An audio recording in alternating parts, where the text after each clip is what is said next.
Good day mga boss. Ayan, ang sabi dito ni sir, dapat daw nasa baffles para malaman yung video natin na about sa alin ba yung mas quality or mas malakas, yung parallel nga ba or yung series connection. So ayun, hindi natin tinanggal yung mid-range lang muna, yung try natin, walang kasamang subwoofer. Hindi natin tinanggal dito sa baffles niya or speaker box. So yan, sound review muna tayo. Unahin natin yung sa parallel connection. Alam naman natin yung parallel is positive to positive at negative to negative. Yan. So nakabit na natin yung speaker wire natin. Sound review sa parallel connection. Play na natin.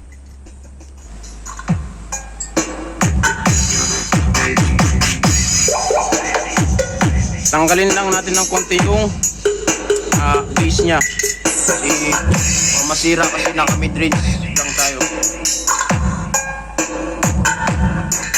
Yan, parallel connection.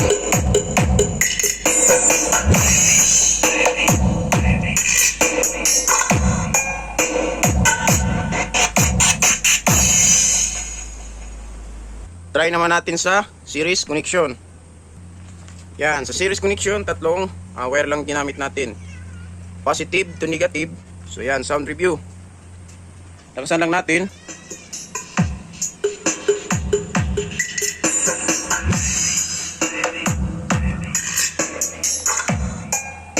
Series connection.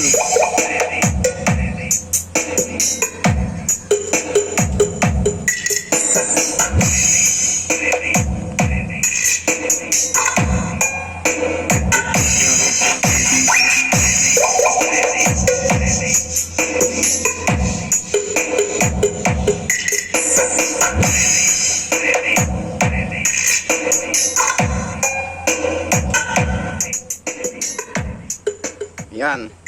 Para sa akin, yung mas malakas is yung parallel connection. Sa series connection naman, medyo humina siya pero may quality din yung sound niya. Mas mahina nga lang dun sa parallel connection.